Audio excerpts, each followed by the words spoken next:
Wala na sa kalupaan ng Florida sa Amerika ang Hurricane Milton.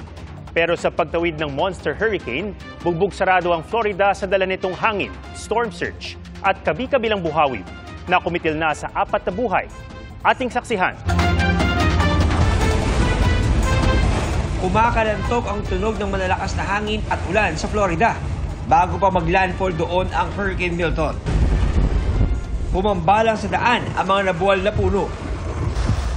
Halos walang makita sa kalsada at tabing dagat. Napayuko ang ilang poste ng kuryente. Ang bahay na ito, winasak ng pinaniniwala ang buhawi. Di bababa sa 19 na buhawi ang nanalasa sa Florida bago pa tumama ang bagyo. All this happened like instantaneously. Like these windows blew out. I was about probably right here when it happened. Probably 1 minute total. At nang maglandfall na ang hurricane, matindi ang hagupit ng ulan sa mga bahay, gaya sa Daytona Beach.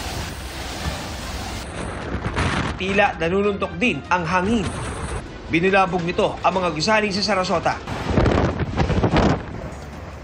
Habang sa St. Petersburg, bumigay ang malaking construction crane na ito at tumama sa isang gusali. Nagkalat ang mga debris sa kalsada. Tinuklap din ng hangin ang bubong ng isang stadium.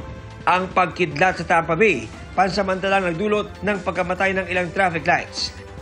Ang asul na tubig naman sa swimming pool na ito sa Fort Myers Beach, natakpan ng baha. Binaha rin ang iba pang resort. Nagdulot din ng malawakang pagbaha ang mga storm surge sa Lee County. Naglandfall ang Hurricane Milton malapit sa Shasta Key, Florida bilang Category 3 hurricane na may lakas na hangin umabot sa halos 200 kilometers per hour. Pero bago yan, umabot pa ang lakas nito sa Category 5 kaya itinuring ng National Hurricane Center na multi-hazard event.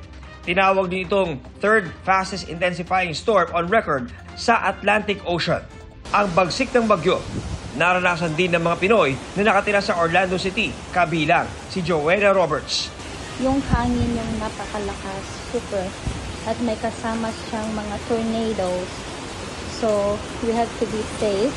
Anya, pinili ng kanyang pamilya na manatili sa bahay at huwag nang lumikas. We just prepared noodles, mga bigas, and mostly water kasi yun yung unang bibilhin ng mga tao. Sa south of Tampa naman, nakatira si Judy. Doon nalubog sa baha ang ilang kalsadang malapit sa dalampasigan. Grabe po dito ang hangin, napakalakas at saka ang ulan. Ang iba pong area, lalo na po yung mga coastline, nung malapit sa dagat talaga, yun talaga ang bumaha. Nilagyan po ng mga shutters yung mga windows ng mga bahay para po hindi makabasag yung mga window. Sabi ni Judith, kakaiba raw ang lakas ng bagyong ito. 4 years na kami dito. We just moved from Maryland. Okay. So ito yung pinakamalakas na bagyo na naranasan ko. Inaasahan ng mga storm surge sa mga parehong lugar na dinaanan din ng Hurricane Helene. Mahigit 20 residente ang nasawi sa pananalasa ni Hurricane Helene sa Amerika. Sa ulat ng international media, di bababa sa 4 na ang nasawi sa St. Lucie County. 20 milyong residente sa Florida at Georgia ang nasa ilalim pa rin ng hurricane at tropical storm warnings. Mahigit 1 milyong bahay at establishmento naman ang napaulot na nawalan ng supply ng kuryente. Inaasahang tatahakin ng Hurricane Milton ang Florida Peninsula bago lumabas sa Atlantic.